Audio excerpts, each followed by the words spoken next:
Okay, I am back. Let's talk some New York Football Giants right here. Okay, let's talk about the Giants and the Steelers. So the Steelers beat the Giants on Monday Night Football 26-16. And honestly, this comes as no shock to me. I felt Pittsburgh was the better team heading into this game. In a recent episode in which I dropped a couple days ago, I said the Steelers would win 27-13. The Steelers ended up winning 26-16, so I was pretty close about that. Didn't hit it right on the money, but was pretty close. Like I said, the Steelers, they were just a better team. You know, they were the better team. They pulled away late.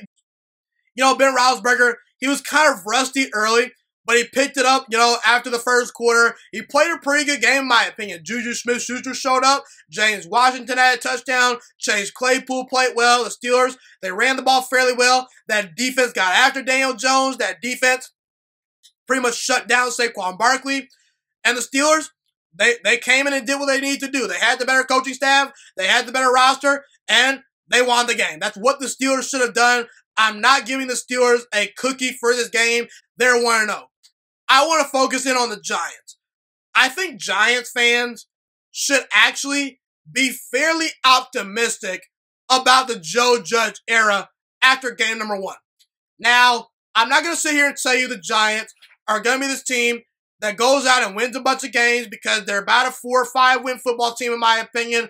They're the least talented team in their division at the moment, behind Washington, behind Philadelphia, behind Dallas.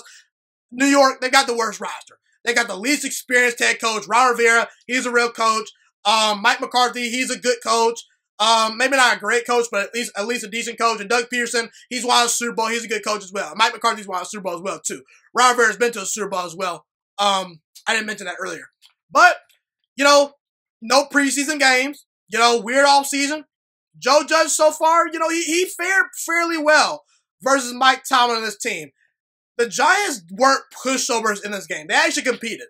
They played fairly well, and that's what you want to see if you're a Giants fan. You just want to see progress from this team. You want to see this team competing. In past years under McAdoo and under Pat Shurmur, some games the Giants would just lay down to better opponents. They weren't for the challenge. They weren't competing. The players were not progressing. The players were not getting better. Joe Judge and this team seemed prepared for the Steelers. Okay, they seemed prepared. Okay, they came out. They were prepared. And they fought hard. They weren't the better team, so they lost. Okay, that's expected. The Steelers, they have better players. They have a better coaching staff. It's game number 1 for Joe Judge. Joe Judge got no preseason games, you know. This past year was his first ever draft, you know. Give Joe Judge some time. Let's at least evaluate Joe Judge in year 2 or 3 if he, you know, gets past that point. Because if he doesn't win a whole bunch of games this year, he might be out the door, you know. But if Joe Judge goes out and wins 5 to 6 games, I think his job is actually secure. If he wins any less than 5, it might be a question. But I expect the Giants to give this guy at least 1 more year.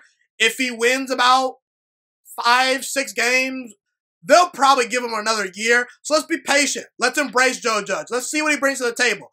So far, you know, his team came out prepared, you know. I'm not going to ridicule the guy too much. The problem with the Giants was they did not win the line of scrimmage. Their offensive line got absolutely bullied by the Steelers' defensive front. Saquon Barkley did nothing in this game. Daniel Jones was pressured for a good amount of the time. And the Giants, they just executed poorly.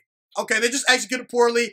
Daniel Jones, you know, it was early in the first quarter. He had a chance to throw a touchdown to Evan Ingram. That did not work out. He threw an inaccurate ball. Evan Ingram played awful. Saquon Barkley could not get going. Daniel Jones did throw 2 interceptions. But outside of the turnovers and just lack of getting the running game going, the Giants had some bright spots. Daniel Jones, he threw a beautiful football to Darius Slayton for a touchdown. Darius Slayton seems to be progressing, you know. Saquon Barkley, when he was in the open field, played pretty well. The Giants' defense actually played fairly well in certain spots in this game. It's not like they just laid down to the Steelers. You know, at times they did get some pressure on Big Ben, but ultimately, you know, the better team won. The better team won. The game was close heading into the 4th quarter, but the Steelers, they were the better team. But so far, I would say Giants fans should be encouraged by what they've seen from their football team. Now, they do have a brutal schedule going forward. So I say all of that to say this. Giants fans should be encouraged by their performance versus the Steelers despite a loss, and I can't wait to see what else Joe Judge brings to the table as head coach of this team for the remainder of 2020, even though I'm still not quite sold on him as a head coach. But we'll see. We'll see, man.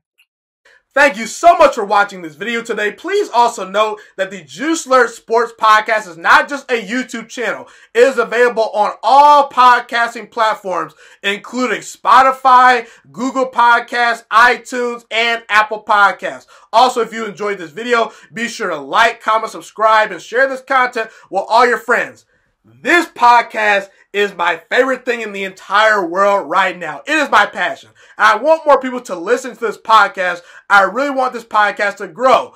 Also, a fun fact about me is that I want to go into the sports broadcasting and media world once I graduate from the University of Toledo, a college in Northern Ohio. I am looking to become one of the next great sports broadcasters and analysts out in the world.